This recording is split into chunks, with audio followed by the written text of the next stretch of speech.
Hey, I'm Nick. And I'm Allie. And this is the But Have You Tried bookshelf from the David A. Howe Public Library. Here we are. We're at that place where it's cold in the morning and hot in the afternoon. Yeah, it's horrible. It's like I How have you to pack feeling? a whole different outfit for the afternoons. I mean, today it's raining, so it's just like more cool consistently. Yeah. But I feel like pretty much every other day this week, it's like, well, I'm wearing pants, but I've got shorts, or it's like I'm wearing tights, but I'm ready to take them off, and I've got socks in my bag, so I don't have to put my bare feet into my shoes, because that's horrible and disgusting. You know? Yeah.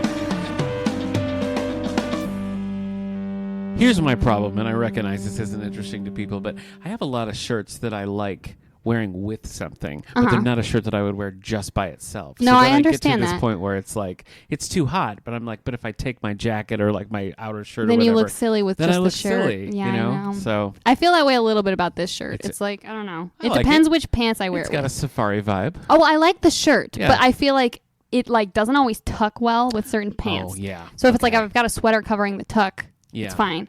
But like if you can see the tuck, it depends on the pants. I don't know. Gotcha.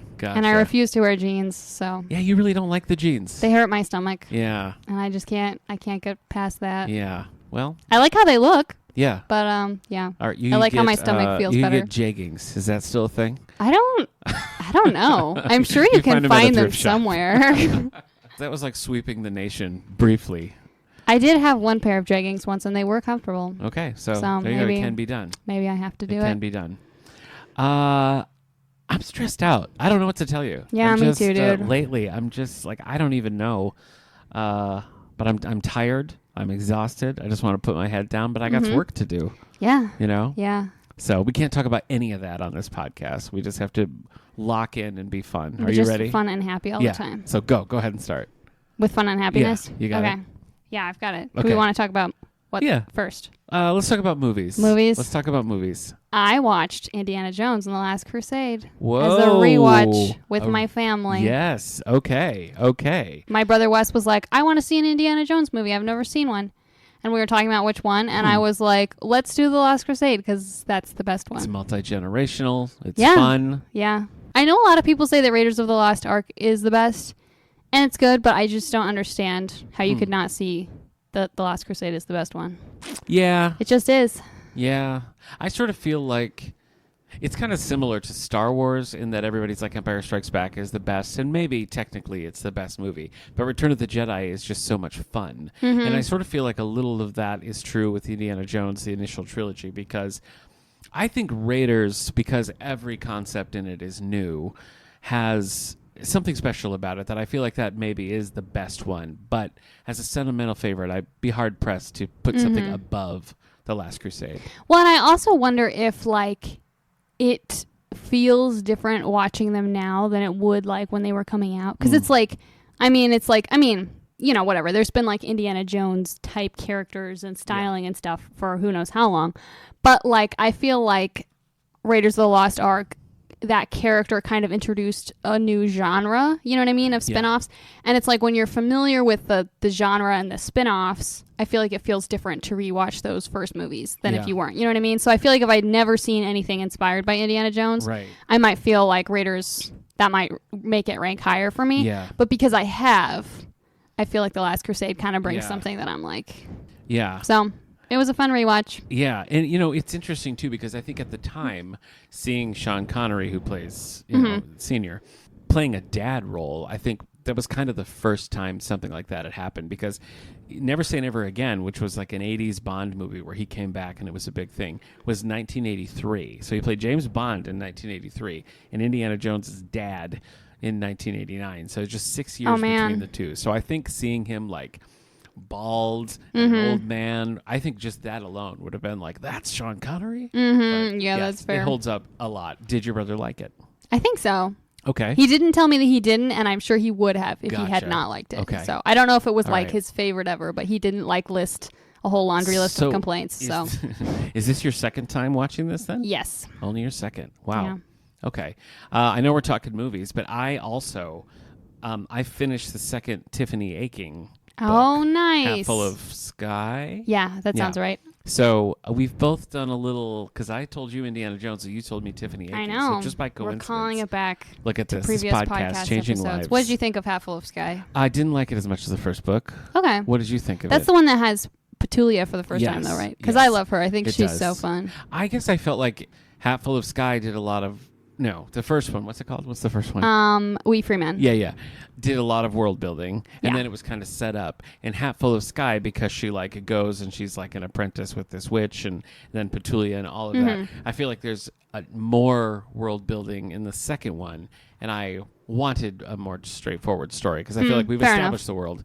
I don't want to reestablish her in a new setting, but I understand that. Just me. I mean, I think let's see, that I think it's when Wintersmith, I Shall Wear Midnight, which is the best in my personal opinion. And Shepherd's Crown, which is also really good. I don't know. Maybe that's just as good as the fourth one. I don't know why I love the fourth one especially, but I think it's really fun when you start seeing more of the like witches like institution, you know what I mean? Like how they're like, oh, we don't have leaders except we do, and like the young witches doing their stuff. I think that's really fun. But I could understand being like, we just did some world building. I don't want more world building. Yeah. It wasn't enough to like put me off the book, and I still really enjoyed the writing, and would probably will pick up the third one like when the fancy strikes. But I thought it was good, and I enjoyed it quite a bit. What else have you doing movie-wise? I am 100% confident that I watched another movie, but I can't remember what it was. It's a mystery. I texted Caleb. He couldn't remember either. Both of us were racking our brains. You had honored your New Year's resolution of using Letterboxd, but I know, it's true. We'll never know. I even am so behind on like my Goodreads and Storygraph. Oh, I think the problem is I introduced Storygraph, and I was like, I'm going to update them both for a while I tell my Goodreads friends to move over to Storygraph. Yeah. And then I'm going to cut Goodreads. Yeah. But the issue is then I got overwhelmed updating both of them. Mm-hmm. So now I have not updated either of them. Yeah, I had to make a clean break.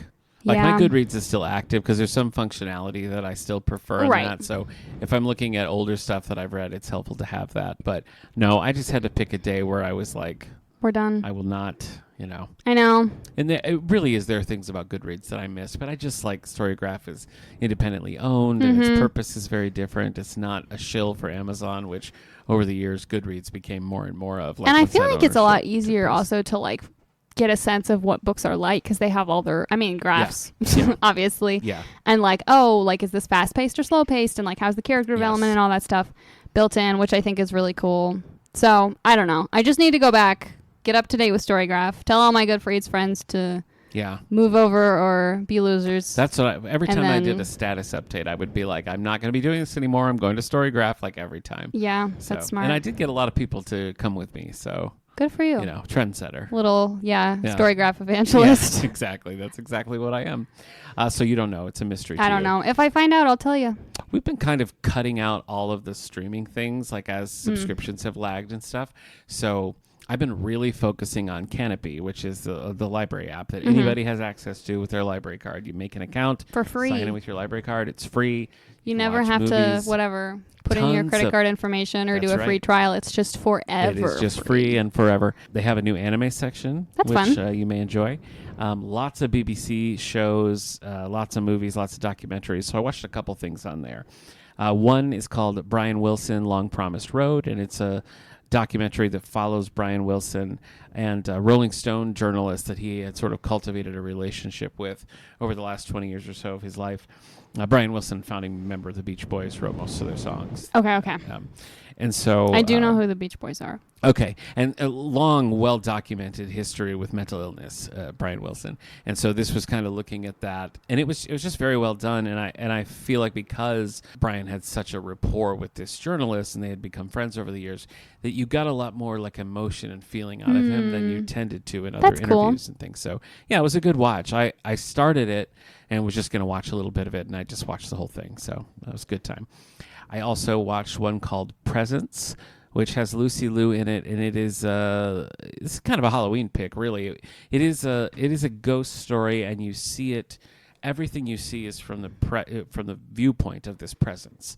So the camera is kind of like constantly moving, and it's following certain characters and going in different rooms and stuff. So there's sort of like an unseen character that is your lens the whole time. That's kind of interesting. It's not like you could certainly handle the level of creepy this was. Yeah. It's more a mystery than anything else. Okay. So I think if you go in expecting spooks, you're going to be like, not that spooked. Yeah. But no, it was really good. I enjoyed it quite a lot. Watched another one called Magpie, and this is with Daisy Ridley. Oh, that's fun. Yeah, and this was also I don't even know. I mean, a mystery thriller. It was just a very well-written, twisty kind of movie where you just are not sure what's going to happen. It starts with her husband is taking their daughter. Her daughter's a child actor, and they're going to this set, this period piece. And you start to think the husband's having an affair, and she starts to get angry, obviously, and it goes in unexpected places. And her performance in it, I think, is particularly good. Yeah, I mean, I haven't seen her in a ton of stuff, but every time I have, I'm like excited. Yeah, I feel like same. she does a good job. I think there was one we watched called, I think it was also on Canopy, called Sometimes I Think About Dying, I think is what it was. And it says it's a comedy, and I would not say it's a comedy, but it was just a very slow, like, character piece, and That's interesting. really good.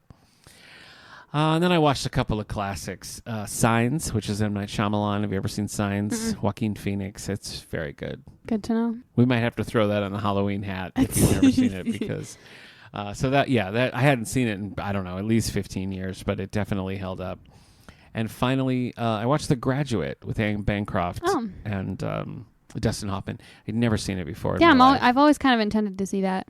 Actually, that might be in our Magic Pick Bowl, so maybe we should fish it out. Okay, all right. So, well, maybe I won't say anything about it, and then if we draw it, we draw it. Okay, all right. I'll leave it at that. You'll never know what I thought about The Graduate. At least not because we're taking this streaming break, I've watched lots of movies in lieu of television, really. Fair enough. Are you watching any shows? Mostly just, the ones you'd expect. We finished Andor, season 1. Oh, okay. I enjoyed it. I felt like the ending, I think maybe was a little anticlimactic because several times I've been like, did we finish that? And then I'll be like, oh, yeah, we did. Which in my head is a sign that maybe the ending didn't feel as ending-y. Okay. And it feels cohesive to you? Yes. Like, there's definitely specific eras and arcs. All right. But I think in a way that makes sense overall. It just feels very Quantum Leap to me in a bad way, where it's like, now he's doing this, and now he's doing this, and now I'm it's also over. still just mad that they killed a character who I really liked. Yeah, that's hard. Whatever. That's hard. Okay. We're still watching The Good Place, and I think we're maybe getting close to the end. Okay. Which I am sad about because I've been really enjoying it. It's like it's been cracking us both up. We have to pause to laugh so that we don't miss things because of how hard we're laughing. I don't know why I can't get on board with this show. I don't know. I don't know what your problem is. I just have to get back. We're watching a lot of Ted Danson things, you and I, because you're watching this, and my wife and I are still watching Cheers and Bored to Death. So Ted Danson at all the different stages of his career. Yeah. And then, as of this recording, yesterday, breaking news, the second half of Wednesday season 2 dropped. Oh, so we watched the first episode, and probably by the time this episode airs, we will have watched all of it. And then you'll just have to wait for several years, and then you'll get to see more. It's fine. And I am mostly done with my new Enid bag that I'm making from the season. I'm just waiting on like a zipper and like a bag chain to come in the mail. All right. So, is it stacking up with the first one well, you think? So far, I feel like it's been good. There's like one thing, like we've been like theorizing, I mean, like this whole time, just like constantly. And there's one thing that we were both like, we think this is the case, and we really hope it's the case, because it will like be really interesting and open a lot of like really interesting character development and like stuff that I think would just be really good for the show. And that thing happened in the episode we watched last night, and we were both like losing it. We were like, yes, we were right. Okay, so you have buy-in. They got you. Yeah. I'm still watching Strange New Worlds in season 3 right now. Star Trek. You got to get on board. Hey, it's basically Star Trek Day. Is it? Yes. When this episode comes out, it's going to be Star Trek Day. So, any Star Trek in your life that you want to report? Nothing recently. Ridiculous. I'm afraid. Ridiculous. Well, I like Star Trek. I know, but you're not. I just haven't watched any. Remember when we started this podcast and you were like, "I'm going to read that Star Trek graphic novel," and you just read part half of it and just never. I had too many other things I was reading at the time. That's the name of the game. I know. Here. It's like truly, it's like every day it's a battle not to bring home more books that I know I'm not going to have time to read anyway. Stitch that on something. That sounds like a good. Okay, well, I just finished a Star Trek book called The Antares Maelstrom by Greg Cox, which we have here. And it starts like a good episode, but then the characters split off to tackle this problem. So you have 2 characters here and 2 characters here and 2 characters here. And it sort of felt like it couldn't sustain that. And part of what makes Star Trek, at least the original series, so great is that Kirk, Spock, McCoy, and the way like the supporting characters fill things out. And so they were never together. And so it was kind of like... That is tough. Well, like splitting characters, like sometimes you can split them in really unusual combinations that are really fun. Like, I think it's the 3rd season of Stranger Things where it's like, hey, let's put Right. whatever Dustin and Steve together Yes. and like add Yeah. Lucas's sister Erica for some Yeah. reason. Like that's really fun. But sometimes it just kind of feels like, well, okay, Yeah. like This I want see, people that to be can together. work, but this one had Spock and Chekhov on a side mission, and it's like those characters have never spoken to each other, so I don't really know. It Yeah, didn't work. that's It didn't fair. work. But and you can hear all the fun over in the How's Things feed because Amanda and I did a little crossover with Steve Rudd from the Sindorian Life to talk about Star Trek Lower Decks. The 3 of us watched the whole season. So I watched it when it was coming out, but Steve and Amanda, who are both huge Star Trek fans, had never seen it. Oh wow. Like, not a frame. Huh. And so it was really interesting to hear their takes on it. So you can hear all that over in How's Things. That sounds fun. And, of course, I recommend Strange New Worlds to you Yeah. as well. At some point it might happen. But I was starting to say that my son and I also on Canopy. This is not meant to be a commercial for Canopy, but if you want to Canopy take is it as just that such, good. you should because people need to use it because it's just a free streaming service, Yeah. you know, and it benefits the library Yeah. because of usage and stats. Like It there could is be like, look there's it up. literally no downside. There's no downside, Allie. Thanks for pointing that out. Yeah. You can download the app. You can get it on your TV. That's how we watch it on a smart TV. Yeah. All right, I'm done. I'm not going to bring it up again. But he and I have been watching a lot of Muppet stuff. Oh, that's fun. And so we were looking at what other random Jim Henson stuff was there. So we've been watching Doozers and Sid the Science Kid, which is kind of a fun throwback. And then we also been watching the Astro Boy anime, which I'd never really... I mean, that's a Oh. franchise that's been around like forever. Yeah. And I've never interacted I was with trying to it, picture so. this, and I finally got the picture in my head, and I think I know what you're talking Okay. about. Books? Books. I finished a couple of things. Okay. I finished When Death is Hiding, which is the 3rd in that dystopian series by Jen Woodrum about people know their death dates. Right. And society is not we chill have about this? that. We don't have this one because it came out 2 days ago. Gotcha. And I read it as an arc. Oh, look at that. I know. Ahead of the times. I know. It was really good. I really enjoyed it. And I am going to order it for here because we have the first 2. Okay. And it would be rude to not. I think it Get would the rest be of the rude. series. I definitely think it would Nothing be rude. as like a library patron makes me more mad than when I'm like trying to read a series and the library I'm going to has like 3 and 4 but none of the I other know. books or like Usually that's because one of them got lost, but I Right. always, whenever that comes up and somebody's like, can I have the next book? And I look and we don't have it. I'm like, it feels like oh it feels no. like a personal failure. I know. It really does. I know. So. Like I've failed. I don't know. I've let down the library.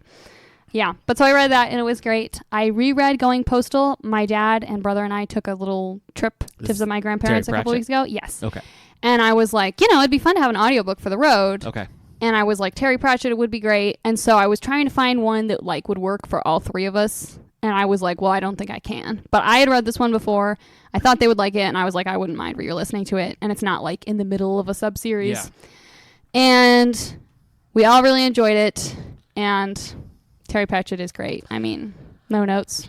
That's one thing that I should have mentioned about the Tiffany Aching. Death is in that. Mm-hmm. And I really like that. Mm-hmm. Like, I like that character. And when we did our episode, I also watched the animated movie, The Amazing Maurice, and Death is also in that. And so I keep feeling like I got to just read that first Death book. I Have you know. read it? I What is haven't. it called? Like Mort, I think. Okay. I've been kind of saving that sub-series. It's like, I need to, we could read do it it? Okay. together. Yeah.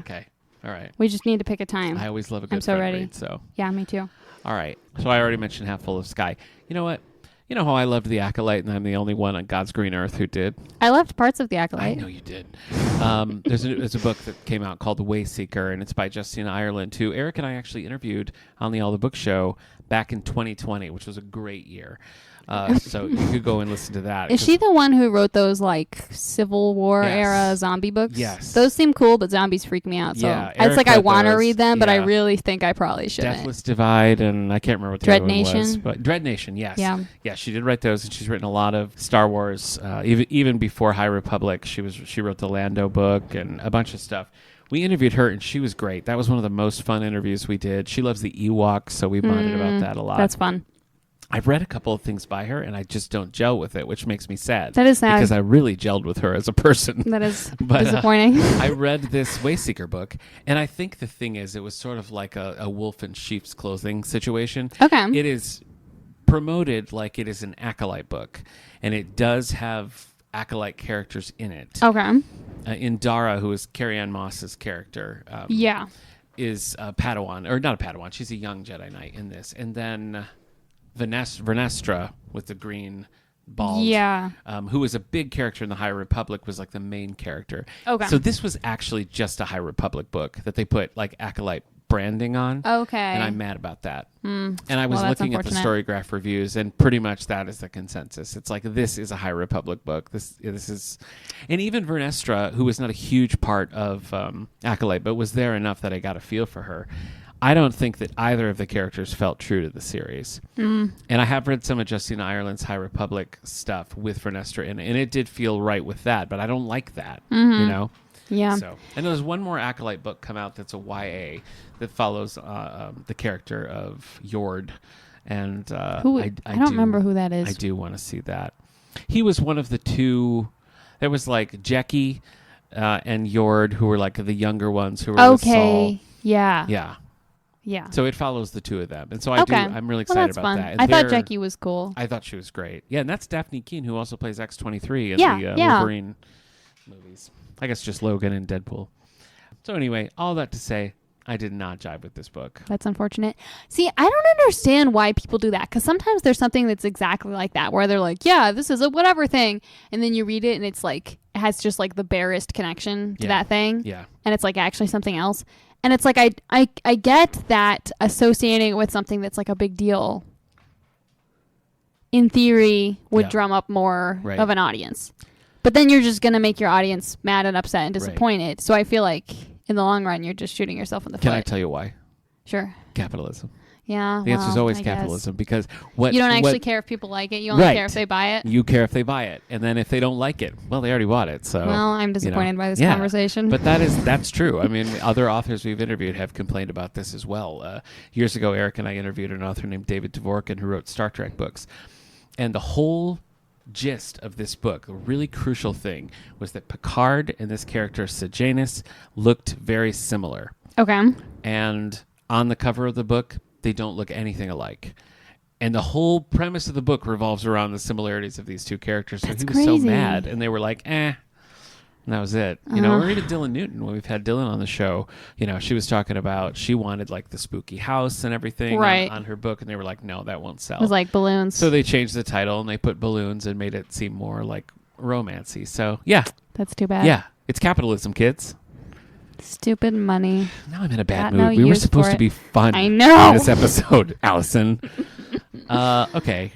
I'm currently reading My Friends by Frederick Bachman.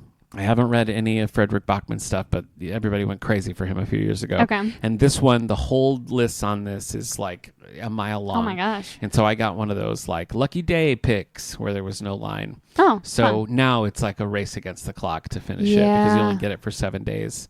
I'm not going to finish it. And then I'm going to be stuck in the middle of it. That sucks. So it does. I'm reading that, and then I'm reading Mark Twain by Ron Chernow. And it's very good so far. Nice. Yeah. That's cool. In the early stages. We just got to a point where he first used the pen name Mark Twain. So it's a very good pen name. It is a great pen name. Yeah. And I was talking about this with my wife, and I'm trying to think of another situation with someone's given name and their pen name are equally well known. Well, like, yeah, no, I guess. Because it's like most other people who have pen names, then like no one. You don't know the name. Like, like you can know the name, but people don't just like know it. Right. As a baseline. Do you know the actor Michael Caine? Michael Caine. No, maybe. Like it's a familiar Muppets name. Christmas Carol? Okay. Scrooge? Yeah. Well, his real name is Maurice Micklewhite. Huh. I just want everybody to know that. That's pretty fun, actually. It's funny. That's great. Yeah. I think that David Tennant's real last name is McDonald. I think you're right. Yeah. That amuses me. James Garner. I love James Garner. I just learned today that his given name is James Bumgarner. Oh. And he took off that bum. Well, I can understand which I why. think was probably a good edit. It's really anyway, funny. Mark Twain by Ron Chernow. Should I ask you about comics? Because usually you'll be disappointed. Oh, yeah, I'm sorry. Okay. Caleb told me he's going to bring me a comic that I am obligated to read. What is it? A Wonder Woman something. Dead Earth? I don't know. No, I know what he's talking about. He's talking about Absolute Wonder Woman? I don't know, but he told me he's going to bring it to me, and I'm going to read it. I know. And then I'll have a comic to report. Because he and I were talking about this. Yeah, Absolute Wonder Woman. I'm going to put money on that. Okay.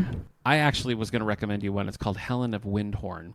Okay. It's by Tom King. Tom King wrote the Supergirl book that the new movie is going to be based on, Women of Tomorrow. He wrote the Vision book that was super popular. Doesn't matter. This is not connected to any other thing. It's about this girl who, after the death of her father, goes to live with her mysterious grandfather, and she has this tutor that she's initially resistant to, and then they sort of, hit it off. And they're in this big house. It's a very 1950s, like very Shirley Jackson kind of vibes. And you kind of get a sense that the grandfather is doing some otherworldly sort of thing. So it leads into the fantastical. And I just feel like you would like everything about it. That does sound fun. Yeah. The look especially, but the style. We don't have it here. I read it on, I think, Hoopla, actually. But I'm going to get it. Okay. And then you could read it. That sounds good. I've also been reading like Dan Slott's Silver Surfer, which I got into after the Fantastic Four movie. And it's just really good. Nice. It's cool. And finally, Great Expectations, which is the X-Men 97 prequel comic, which is sort of like setting up the characters emotionally where they're going to be. And Hillary and I talked all about this on an episode of Previously on X-Men. Ah, fun. You can find it wherever you get your podcasts. Are you guys still watching 97, or did you fall off? Well, so we were watching the original. Oh, that's right. And yes. I think we were partway through the first season. Okay. But then we got kind of busy with other shows. Yeah. And I feel like maybe we just need to like watch it separately if we want to. Because it's like when we want to watch something together, we want to watch something that's like a little more like involved. Yeah. But it's like, it's not that I don't want to watch it. So I don't know. Okay. But I think he was watching 97. Very defensive. And I feel like he finished it, maybe? I don't know. Okay. Gonna go with a solid maybe. Well, we'll never know if Caleb. It is impossible to ascertain this information. What about anything else? Just things out there in the great wide world. You look terrified when I asked you that. I was trying to even think like about things in the great wide world. Yeah, I don't know. Okay. I mean, fall is coming, and I'm delighted by that. I just want all of the crunchy leaves and color and pumpkins and sweaters. And I'm ready for all of that. Yeah, so I'm really excited about that. I'm ready to have that out too. You know how I love jacket weather. I know. I'm all about it. We're doing this Library All-Star Story Time where every week we have a different guest librarian. A guest librarian who, at our time of recording, is coming tomorrow, but by the time this episode comes out, you done missed it. I know. Because Tina Dalton was here on September 5th. And I don't know, but I'm just going to go ahead and say she did a great job. Yeah. I am fully confident that information is correct. Well, a few weeks back at a yard sale, I found Yoshi's Woolly World, which is a game that's only on Wii U. That's so specific. I know, and which was a failed system, so it's I mean, so I got it for $0.25. I got that, Jurassic World Lego, and Minecraft, and I just got all three of them because it was 75 cents. I mean, yeah, how can you not? And I really wanted to play Woolly World because I love the Yoshi games, and I put it out, and Tina got me. I put it on Facebook, and I was like, does anyone have a Wii U? And Tina was like, I do. And so I borrowed it, and I've been playing it, and we just finished it, and now I'm sad. That's too bad. So it is a sad time, but Woolly World was great, and there is a version on Nintendo DS, so if anybody has one of those, you could play it. And of course, Yoshi's Crafted World is on Switch, and it's also a great game. But it was fun, and like the Wii U is like a weird animal. It's such a weird hybrid of the Wii and the Switch. But we've been having a good time with it, and we're playing through Lego Jurassic World now. So nice. Stardew Valley for you? Where are you at? Yeah, I haven't played much video games in a while, but Stardew is that's the one I always go back to when I feel the itch. All right. I feel like in some ways now that I've been like doing some actual gardening with friends, my need to play Stardew Valley is not as strong. In the winter when it's like everything is dead and cold outside, that's when I'm like, all right, time to garden on my computer. Okay. And I play Stardew all the time, so. Okay. But all right. For now, I'm that taking a break. Itch is mostly scratched. Taking a break. Okay. I've been listening to a lot of the Fifth Dimension, music-wise. You got anything good on your rotation? Okay. I accidentally watched like an 18-part video essay about Taylor Swift's album Reputation. That's so many. It was like on Instagram, so it's like the short little reels, and that's why it was so many parts. Mean, that's even more of a you have to choose. I know 17 times to continue. Well, like random parts kept just coming across my feed, so I watched like 4 of them out of order, and then I was like, I need to like actually. Okay. Anyway, so I watched this, and it's all about like I don't know the like whatever creative decisions and like marketing and stuff, which I didn't know anything about because I don't actually know anything about Taylor Swift. So this is why you were telling me about her like secret little codes that she has and things. Yeah, well, I mean, also I just know about that because all of my friends on Bookstagram are freaking out every time she drops a new Easter egg. Okay. So, but anyway, so I was like, well, this was really interesting. I should probably actually listen to the album so that I have like some frame of reference for what this is talking about. Mm-hmm. So I listened to it and it was pretty fun. And that's now the extent of my Taylor Swift knowledge. So you listened to the whole thing and not really caring about Taylor Swift. Yeah, well, I mean, it's not like I have anything against Taylor Swift. Yeah. And there's like some songs that I like, but I just I don't know. I don't normally listen to her. Gotcha. But I watched the video and it was interesting. Okay. So therefore I watched the album that it was about. Listen to this new album? I don't know. We'll see. Okay. I'm sure that I'll like That's so non-committal about a global pop phenomenon, I know, but that's fine. I know. I'm going to get in trouble when this episode comes out. Yeah. I'm going to be canceled. Yeah. But I don't know. I feel like I will, like, by osmosis, hear at least some of the songs. Yeah, it's going to happen. So. It's going to happen. Although I don't feel like I heard any of Tortured Poets Society? Is that what it's called? Yes. I don't think I heard any of that album. Did you hear, like, I Can Do It With a Broken Heart? I feel like that was kind of the big one. No, I didn't. I guess I'm not hanging out in the right places. I guess all your friends aren't on Bookstagram. No, they're not. They're all spread across the whole world because adult friending is terrible. Yeah. All right. Well, now I'm upset again. Why do you keep... No, I'm sorry. No, it's fine. It's fine. I have so many things to bring up. I know the answer, but for the sake of our audience, I have to ask you the question. Have you started Veronica Mars? I haven't. You're playing a dangerous game. I know. You're playing a dangerous game. I'm gonna have time. Oh, okay. I'm confident of this. Well, all right. We'll see how far you get in 2 weeks when we'll reconvene to talk about Veronica Mars. In the meantime, all the things we discussed today, if there is a physical copy, will be here on the But Have You Tried bookshelf, so you can stop in the library and check them out. Absolutely. You can also check them out on Libby and watch movies and stuff on Canopy. Yeah. So, libraries are great. I said I wasn't going to say it again, but I did. Well, you just can't resist. The siren song of Canopy. Okay, well, that's true. That is going to do it for this week's episode of But Have You Tried? And we're celebrating 10 years of library podcasts, so what a milestone. That's amazing. Yeah. You can listen to all the old episodes of House Things and the All the Book Show at soundcloud.com/allthebooks and listen to But Have You Tried? Wherever you get your podcasts. Yeah. All right, see you next time, everybody. Sounds good. Bye.